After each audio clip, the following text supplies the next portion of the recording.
CMAs know what they were doing. It appears like they don't. So I just wondered whether we need to think how you get the message out. I can see that the Bureau could probably make a case to do some partial funding here, because that getting the data and getting it to us is fine. But I think there's a lot of other functionality that the organisation is utilising in the system that the Bureau couldn't have stretched straight into the fund. No.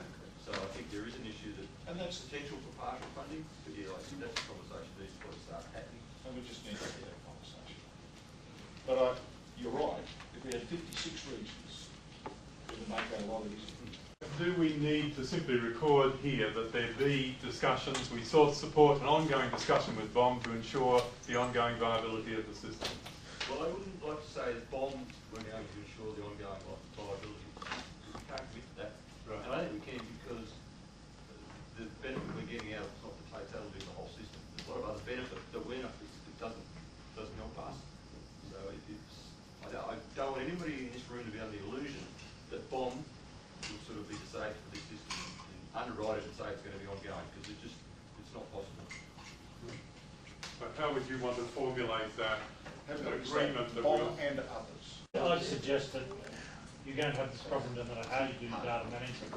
It's much more efficient to do it as 19 organisations than 19 individuals as a group rather than 19 individuals. You must have massive efficiencies in the scale. It's going to be a problem no matter what system you use. By the same token, if you stop doing that monitoring, which your data management has to be a component of, we've got that data that has come from the project today. Obviously, we were keen to fund this project. It built the functionality into an existing system that allowed people to put their data, it gave tools, because we were very aware that, especially the historical data sets within the NRM groups across the country, are all quite messy and untidy. To meet your obligations, you could actually send it when you provided the data, like historical data sets, and so you bet the requirements, but it's a mess for you, it's going to be a worse mess for us. So we were very keen to fund this project so that it gave people a tool, a mechanism to put their data into a system, and then it could be exported to us in one single format so that we can handle it on our end. So, we need to really discuss how long it takes you all. So, really by the end of the year, essentially we'll have a system in place. We might not have the training, but people might be up to speed and be able to start to use the tools and start to use the data. So we need to have a conversation about when's a realistic time to be able to put it all in. Because we don't want the messy data sets. We want it to come through this process where it comes in a nice formatted sense. There was a component of the contract originally to include a part of the historical structure. We didn't fund that, but organisations still have to provide the historical data sets. Under the regulation.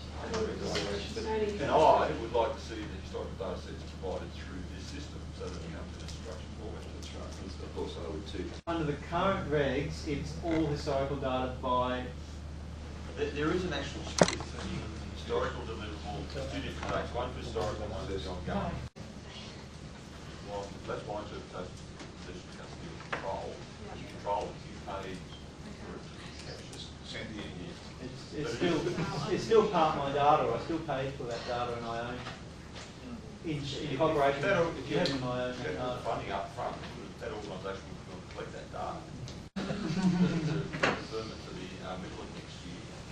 Part of that, we agreed to that. What I would want to see is some incremental stuff starting to come, but we wouldn't have our expectation we wouldn't get it all by March or something, but by June we would have. So we want to see some signs of it starting to come through.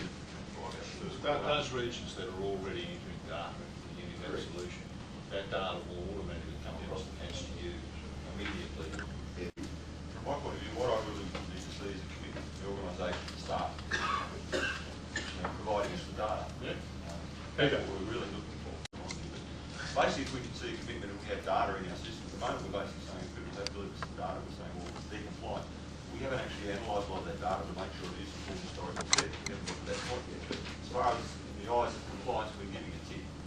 There'll be another iteration where we then start to pull apart and say, oh, well, there's 5 years missing in the gap here. We'll have to get on to it. So, sort of years ago, I think they talked about putting non-net zero rainfall into zero database systems, and we've never come to an agreement of including, because they put quite a lot of QA and QC. There's lots of argy-bargy over how far your rain gauge is off the ground and the Yeah, diameter. it's all about QA/QC It's stuff. still good information that's out there, collected religiously, and we could put some QA/QC checks filtered into it, but I think it's a valuable data set that's not being captured. Well, that'd be good for North Gold because we don't have rain gauge stations by the FBR up there.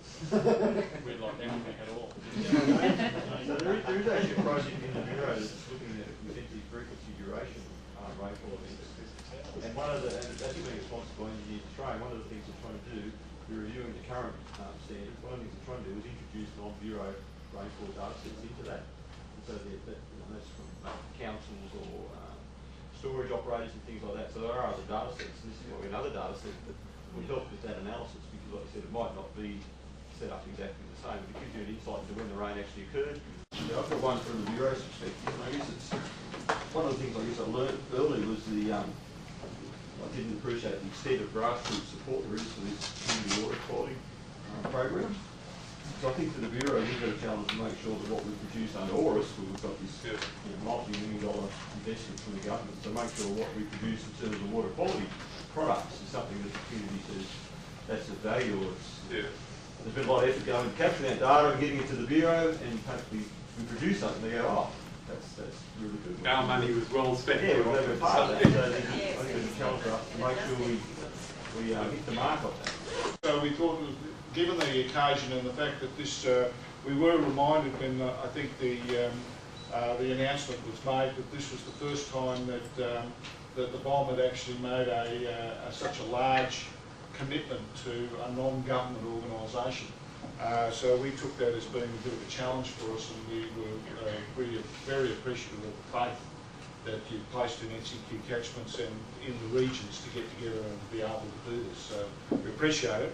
And Gavin's actually managed to put some stuff together which recognises all the regions and all the partners in the project, and we'd just like to give these to you so you can put them somewhere within the water team.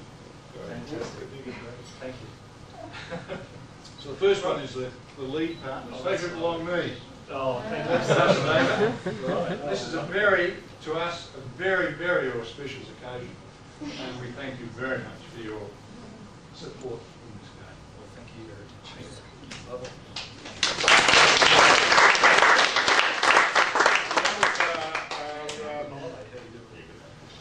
Alan's the CEO of one of the Western Australian partners. Okay. And what we've got here is an example of the logos of all the regions that are actually participating in the program. Thank you very much.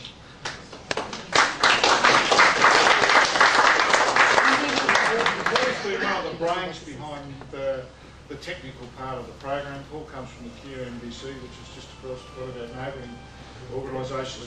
Paul has been an important part of giving us the technical capacity to be able to respond to this. Awesome. Great stuff. And finally, Gavin, who has persisted with us over many years. And at last, I think it might be starting to pay some dividends, Gavin. Thank you very much.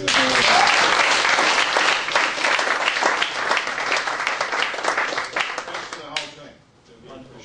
We sincerely appreciate this. And we're shifting into a new office, so we've got plenty of water. Got a bit around Melbourne too. So a couple of these on the wall. Thank you. All right, thank you.